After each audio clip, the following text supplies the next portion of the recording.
내용을 정확하게 파악을 하고 있다. 그러니까요. 대통령이 주재하는 토론회인데 그렇게 그냥 허심탄회라는 허심탄회. 게, 옛날에 윤석열이 말 때는 이풀만 막 끌고 나갔잖아요. 이재명 대통령 어제 그 소리 지르신 분 들어오세요. 들어와서 얘기하세요. 이러더란 말이에요.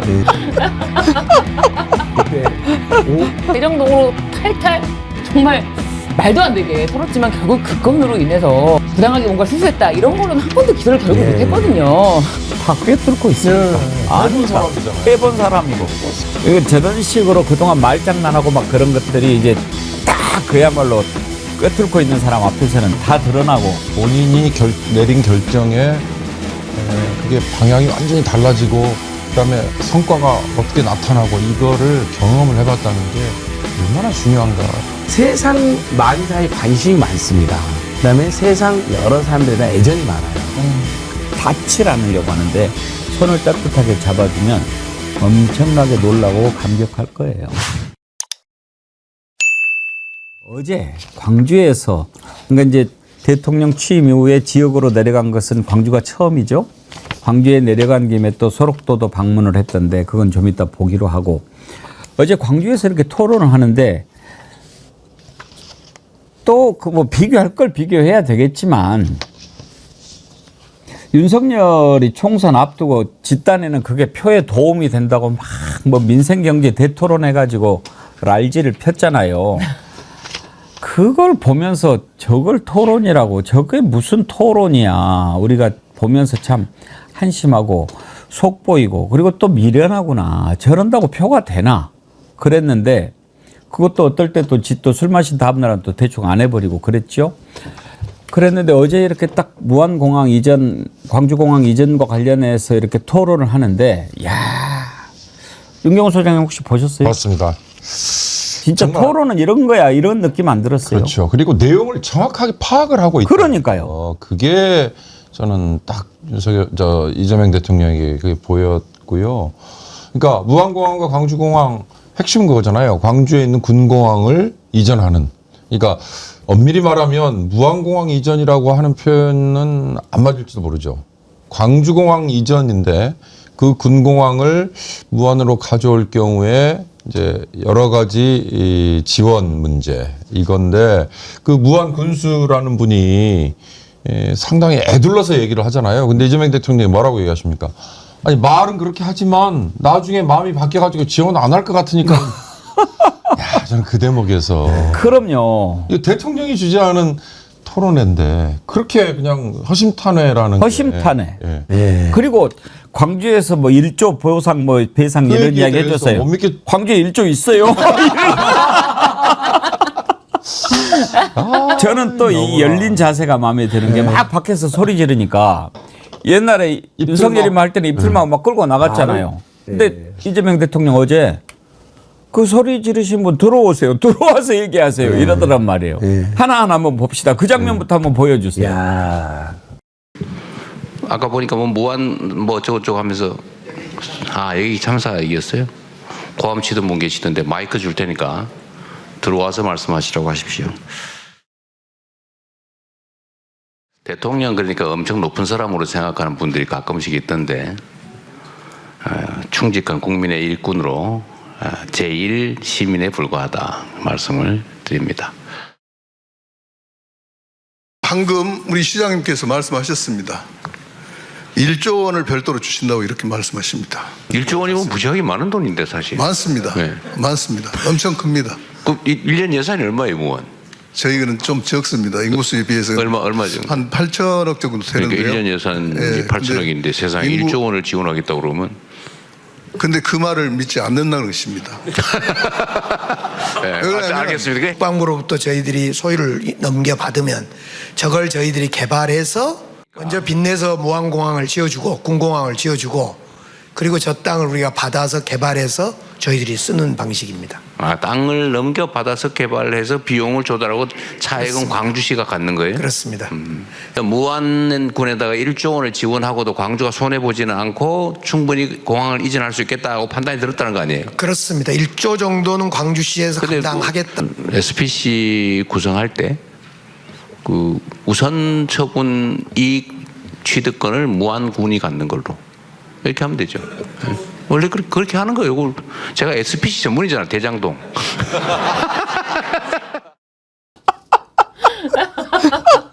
그때 5,503억을 우선 내놓겠죠. 네, 이득을. 그 얘기를 하는 거죠. 그러니까 무한히 1조를 먼저 갖게. 네. 무한군. 안 준다고 하니까 안 네. 줄지 모른다고 그렇죠. 하니까 믿지 않으니까. 아예 우선 무한군가. 처분권 네. 1조까지는 우선 수익을 가져가는 것으로. 예. 그러니까요. 아까 영경호 소장이 말씀하셨듯이 왜 저렇게 제대로 되냐. 다 꿰뚫고 있으니까. 예, 아니까. 해본 사람이잖아요. 해본 사람이고. 해봤으니까 예. 알고 있는 거죠. 맥을 딱 짚고 있잖아요. 예. 행정이란 건 어떤 거가 다 보이고. 그렇죠. 그 예산 얼마입니까, 거기가? 그렇죠. 8천억. 근데 1조 준다고. 그러니까 저런 식으로 그동안 말장난하고 막 그런 것들이 이제 다 그야말로 꿰뚫고 있는 사람 앞에서는 다 드러나고 그렇게 하고 또 그냥 넘어가는 게 아니고 곧바로 현장에서 그러면은 풀자. 내가 이건 책임지고 내가 해결하겠다. 대통령실에 TF 구성하도록. 그렇게 해서 지금 바로 TF 구성하라고 이야기했죠? 국가가 나서야 할 일이다. 예. 그 대목이 결국 중앙정부가 거중 조정 역할을 해야 이게 풀리겠구나 그 얘기잖아요. 그러니까 국토부도 들어와야 된다. 국방부도 들어와야 된다. 아마 행정안전부도 거기에 당연히 관여하겠죠. 들어가야 된다. 이거고 광주시하고 무안군하고만 얘기 진행되게 놔두면 뭐 아무래도 무안군 입장에서는 위세 좀 늘릴 수도 있고 그다음에 속으로는 못 믿겠다 이러면서도 뭐 그다음에 1조 원이라는 게요. 금액은 1조 원 좋습니다. 그다음에 1년 예산이 8천억이라고 그랬잖아요. 저 1조 원을 몇 년에 걸쳐서 줄 거냐 이런 것도 한번 따져보면 무안군 입장에서는 못 믿을 대목이 많죠. 그렇죠. 그리고 저는 또 그 부분 빵 터졌는데 대장동 얘기하잖아요. 스스로. 그건 자신감이거든요. 네. 그렇죠. 그렇죠. 이제 특수목적법인 SPC라고 합니다. 그래서 특수목적법인 대장동 때 그걸로 대장동으로 탈탈 정말 말도 안 되게 털었지만 결국 그 건으로 인해서 무슨 어떤 부당하게 뭔가 실수했다 이런 거로는 한 건도 기소를 결국 네. 못했거든요. 그렇기 때문에 거기에 대해서는 더더군다나 사실은 그것도 대장동 사건, 대장동을 통해서 얼마나 많은 이익을 성남시에 갖다 주고 했는지 이런 네. 거를 이제 과업으로 이야기를 하다가 보니까 야, 저거 너무 못 빠지겠다. 저 말 못하게 해야지. 그런 걸로 역으로 되치기를 당한 거지. 정말 너무 잘했던 일 아닙니까? 굉장히 네. 큰 이익을 갖다 준 사건입니다. 그거는 실제로 우리나라 역사에서 감정평가사들이 시국선을 처음으로 했는데요. 이번 대선 말고 지난 대선 때. 근데 400명이 제가 민주당에서 이분들 같이 기자회견에서 하는데 이 감정평가사들이 뭐 하려고 이재명 편들겠어요? 왜냐하면 그때만 해도 윤석열 앞서고 있을 텐데 그렇죠. 감정평가사는 국토부한테 찍히면 일도 제대로 못 하거든요. 근데 400명이 연서명에서 이것은 우리가 부동산 개발 사업 엄청 해봤는데 나중에 이익이 날지 손해가 날지 모르는 상황에서 특히 그때 부동산 불경이기 때문에 네. 5,503억을 먼저 내놔라고 한 건 자기들이 봐도 이건 너무 대단한 거다. 그리고 실제로 성남시 5,503억을 받아냈어요. 근데 나중에 부동산이 너무 튀어가지고 생각지도 못할 그 업자들 또 이들 많이 보면서 그렇게 특혜를 주고 있는데 그때는 전혀 그걸 상상할 수도 없었고 기획하지도 않은 정황이 감정평가 400명이 우리는 불이익을 당하더라도 말할 만하 했다. 여기서 딱 드러난 겁니다. 이 사람들 이게 처음이래요. 감정평가사 시국선 하나. 그때가. 오죽 답답했으면. 참 그리고 이재명 대통령 광주 관계 대통령 되고 처음은 아니죠. 지난번에 울산 AI 데이터 예, 센터인가? 울산에 먼저 네. 갔어요. 아, 거기 갔었죠. 갔다가 재래시장도 가고. 예. 전 참 그때도 놀라운 게 한국 거래소면 거래소, AI면 AI, 공항이면 공항. 거기 가서도 뭐 이렇게 원고를 보고 뭐를 이렇게 하고 그러지를 않아요. 어떻게 이렇게 많이 알죠? 행정 경험이라는 게 그러니까 시장을 거치고 도지사를 거쳤다. 그게 부러워 뭔가를 죽겠어? 책임을 져봤다는 거. 예. 본인이 내린 결정에 그게 방향이 완전히 달라지고 그다음에 성과가 어떻게 나타나고 이거를 경험을 해봤다는 게 얼마나 중요한가. 제가 맞습니다. 이재명 대통령을 보면서 그러니까 많이 그 확인을 하고 있습니다. 지금. 성남시와 경기도 그다음 민주당 당대표 경험 그다음에 거기다 국회의원도 했잖아요. 네. 이 네 개의 경험에다가 원래 이분의 캐릭터가 이제 옛날부터 안 사람들은 아는데 세상 만사에 관심이 많습니다. 그다음에 세상 여러 사람들에 대한 애정이 많아요. 네. 그러니까 어떤 이슈가 발생하면 대통령이 만기 침남할 수는 없죠. 다 개입할 수도 없죠. 그래서도 안 되고. 근데 주요한 이슈는 다 알고 있는 거예요. 대략은 다 알고 야 이거 한번 진짜 정치라는 게 갈등 조정 영역인데 또 한정된 재화를 합리적으로 배분하는 영역이잖아요. 물론 네. 국민의 눈물을 닦아주면 거기 나서야겠다 마음을 먹은 것 같아요. 그러니까 하루하루가 신나는 거예요. 그리고 소록도처럼 네. 그렇게 소외되고 강제로 격리되고 인권침해 당할 때 가겠다고 마음 먹었던 거예요. 소록도를 처음으로 갔는데 저는 어제 그것도 너무 예, 감동적이더라고요. 소록도 사진도 보여드릴 예. 텐데요. 최송아님은 너무 좋으신가 봐요. 슈퍼챗 보내시면서 앵커님 지난 모든 거 다 모르겠고 내 눈에는 대통령님만 보여요. 정치 1번지 화이팅 행복합니다. 무지하셨는데 그 기분 제가 알겠습니다. 이은주님 저는 이게 뭔가 했어요. 21137 대 9422 이게 뭡니까? 자존심 있제요. 좋아요 꾹 좋아요 꾹. 좋아요. 2만 1000명이 넘었는데 10,000명이 안 됐다고 제가 말씀을 하려고 했더니 이은주 반장님께서 야. 지적을 해주셨네. 그래요. 좋아요. 안 좋아요? 좋아요 많이 눌러주세요. 어제 이재명 대통령 광주에서 그 토론회 하고 소록도를 김혜경 여사와 함께 갔습니다. 뭐 낮은 곳을 찾는 그런 의미도 있지만 또 정치적으로는 이렇게 볼 수가 있어요. 혹시 윤경호 소장님 전남에서 유일하게 이재명 대통령이 진 지역이 소록도인 거 아세요? 몰랐습니다. 그러게요. 소록도가 고흥군이죠. 예, 고흥군 도양읍인데요. 이제 저기 한센병원 환자들 계시지 않습니까? 그런데 역대 대통령 선거에서 전남에서 유일하게 민주당이 지는 곳이 바로 저쪽이에요. 매번. 왜? 저 한센병원을 유경수 여사가 만든 거예요. 네. 그래가지고 그 고마움이 있어가지고 그래가지고 대선 기간에 김혜경 여사가 거기를 방문을 했어요. 김혜경 여사. 그래가지고 이번에도 지기는 했는데 표차가 제일 적었어요. 그런 의미도 있고 또 광주 간 김에 광주에서 고흥까지 한 2시간 좀 걸리죠. 이재명 대통령이 부인 김혜경 여사와 함께 거기를 찾아갔는데 지금 이렇게 한센병 환자들과 함께 얘기 나누면서 그런 모습 대통령실에서 보내줬습니다. 참 저분들 옛날에는 천형이라고 그랬어요. 천형. 그렇게 참 쉽지 않게 치료받고 계시는 분들인데 참 저 부분도 따뜻했습니다. 저 병원에 갔을 때도 대통령님 동상이몽 봤습니다. 뭐 이렇게 하는 이제 인터뷰 목소리들이 막 그러니까 인터뷰는 아니고 목소리들이 막 들어갔는데 2017년도에 SBS 예능 2017년도 7월입니다. 동상이몽에 출연했는데 그 동상이몽이라는 그 프로그램에서 다시 최근에 계속 그 영상을 새롭게 유튜브에 올리는 거예요. 그래가지고 최근에 다시 나온 영상인 것처럼 해가지고 계속 나오는데 과거에 굉장히 소탈한 성남시장이 시절의 모습이 나오거든요. 김혜경 여사랑 같이 나와요. 그냥 아주 일상을 공개하는 건데 그 모습이 굉장히 이렇게 편안한 모습을 보여주면서 글쎄요 이게 뭐 엄청난 대스타가 된 다음에 뭐 민주당이 당대표 이렇게 된 다음에 나온 영상이 아니고 성남시장 시절의 영상이기 때문에 저는 귀한 영상이라고 보고 저도 좀 다시 봤습니다. 봤는데 좀 굉장히 친근감이 있더라고요. 순서도 제가 잘못 알았더라고요.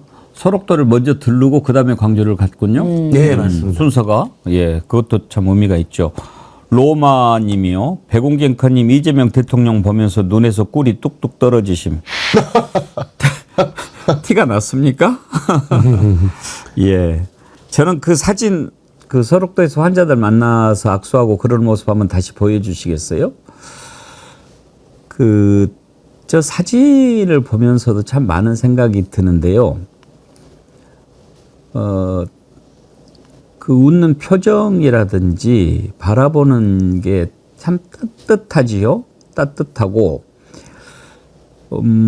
이제는 한센시 병에 대해서도 인식들이 많이 달라졌는데 혹시 좀 내용 아세요? 이 천형이라고 하는 게 옛날에는 이제 요즘에는 쓰지 않습니다만 문둥병이라고 그러죠. 저 환자들은요. 상대방이 자기하고 접촉하는 것은 완전히 그건 충격이에요. 누구나 안 만지려고 하거든요. 닿질 않으려고 하는데 손을 따뜻하게 잡아주면 엄청나게 놀라고 감격할 거예요. 그런 오해를 불식시키는. 그렇죠. 그러니까 아직까지 한센병에 대해서 그래도 많이 알려졌다고 하지만 많은 일반인들은 환자들과 접촉을 하면 저 병 없는 거야? 라고 의문을 가지고 계셨을 텐데 대통령과 대통령 부인이 가서 저렇게 하는 저게 그 병에 대한 오해를 불식시키는 엄청난 역할을 하는 거죠. 예, 그런 의미가 있죠. 그 나병에 대해서는 정말 저희가 어렸을 때부터 공포와 충격에 뭐 요즘에는 나병이라는 표현도 잘 쓰지 한센병이라고 않습니다. 하는데 예. 예전엔 정말 문변했는데 서정주 시인의 무슨 보리문둥이 같은 예. 시를 있지 않았습니까? 칠흑 같은 달밤에 숨어서 애기의 간을 잡아먹어서 문둥병을 날리려고 하는 뭐 이런 거에 대한 그 편견에 대한 어떤 아주 원초적인 시인데 영화 배너에도 보면 이제 한센병 환자가 그렇죠. 그래서 그때도 그 옛날 서양에서도 천벌받은 사람처럼 이렇게 차별을 받았던 거였는데 대통령이 너무 잘 가신 게 최근에 확인해 보니까 이 병은 거의 다 완치가 되고 그다음에 전염력이 거의 없어졌답니다. 예. 그러니까 가서 손도 잡고 그러셨잖아요. 그래서 그동안 수백 년, 수천 년을 차별받은 병 환자들인데 이제는 양지로 나오셔도 될 것 같습니다. 이인식님 좋아요 말씀하기 전에 먼저 눌렀습니다. 중국에서 항상 좋은 방송 매일매일 듣고 있습니다. 아, 중국에서 보시는군요. 어제는 독일 뮌헨에서 보신다고 연락하신 분이 계셨는데 어제 대통령 간담회보고 역시 이재명 대통령 전문가 맞다. 우리 대한민국 5년이 기대됩니다. 이정민님 12.3 내란 이후에 몸이 많이 안 좋아져서 몸무게가 13kg나 빠졌습니다. 이재명 대통령 시대가 온 이후로 제 마음에도 평화와 안정이 찾아와서 복용하던 약 용량도 줄이게 됐고요.